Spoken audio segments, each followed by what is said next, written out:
भरोसा बहुत बड़ा बल है और इतिहास साक्षी है।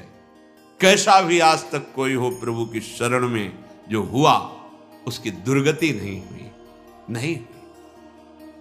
आप इन बाहरी बातों से कि हम नाम जप करेंगे तो हमें संपत्ति मिल जाए, हम अभी निर्विकार हो जाएं, अभी हम परमानंद में डूब जाएं, ये सब हो जाएगा, पर फसल को परिपक्व तो होने दो। ऐसा थोड़ी कि किसान बीज बोए और 2 दिन में 50 मन गेहूं घर में रख लेता हो, ऐसा नहीं। कई महीने उसकी सेवा शुश्रूषा रक्षा करनी होती, बड़ी लगन से हो, बड़ी मेहनत से तप करके कष्ट सहकर, तब जाके जब फसल परिपक्व होती तब वही 1 दाना 100 दाना 500 दाना के रूप में प्रकट होता है। आप धैर्य पूर्वक नाम जप कीजिए, बिल्कुल बेपरवाह हो जाइए। दुख मिल रही, विपत्ति मिल रही, मेरे प्रभु मुझे परिपक्व कर रहे हैं। निंदा हो रही, अपमान हो रहा, मेरे प्रभु मुझे महान बना रहे हैं। सम्मान मिले तो होश में, अपमान मिले तो बेपरवाह, स्तुति हो तो होश में, निंदा हो तो बेपरवाह, सुख आवे तो होश में, दुख आवे तो बेपरवाह। ये मार्ग है अध्यात्म का, समझो।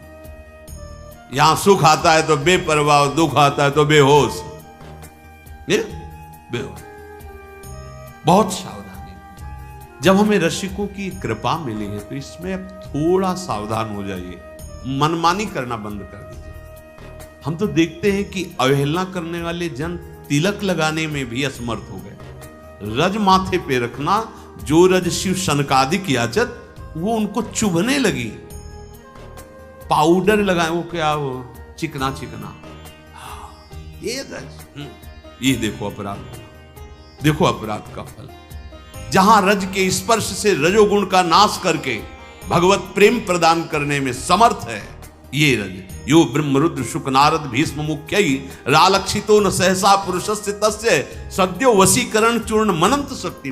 जहां आचार्य चरण कर रहे वृंदावन रज का सेवन करने के लिए, जैसी थरिवन सनत सचुनाही बिनुया रज हिले, रज लगाने की हिम्मत नहीं रह गई। बहुत सावधान। संत कृपा से उच्च पदवी की प्राप्ति, वही अपमान होने से कितने तिर्यक योनि में पहुंच गए, नीच योनि में पहुंच गए।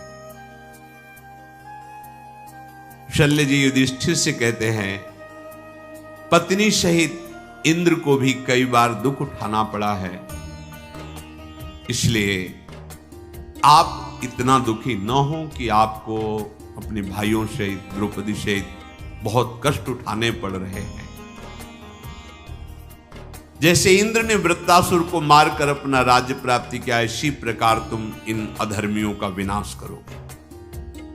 शत्रुसूदन, जो ब्रह्म ऋषियों का द्रोह करता है, जो पापात्मा है, वो निश्चित नष्ट हो जाता है। बस समय देखो, जब तुम अपराध करोगे तो तुम्हारे सामने विषय सुख की भरमार हो जाएगी। सूक्ष्मता समझना। जो जो तुम, क्योंकि तुम्हारे सुकृत नष्ट करने, अब तुम्हें दंड देना है। अब वो भूला हुआ प्राणी समझ नहीं पाता, वो समझता है पहले से ज्यादा सुखी हो रहा हूं, क्योंकि सब अनुकूलताएं एक साथ घेर रही, क्यों अभी तुम रास रहे, वो सुकृत तुम्हारे नष्ट हो रहे हैं। और जहां तुम धर्म के मार्ग पर चले तो सारे दुष्कृत भस्म होना शुरू हुए। अब तुम्हारे आगे प्रतिकूलता, निंदा, अपमान, दुख, अब आपको लगा ये क्या है, जितना भजन, जितना और कहने वाले मिल जाते हैं। ये रहस्य है, इस सिद्धांत को समझो।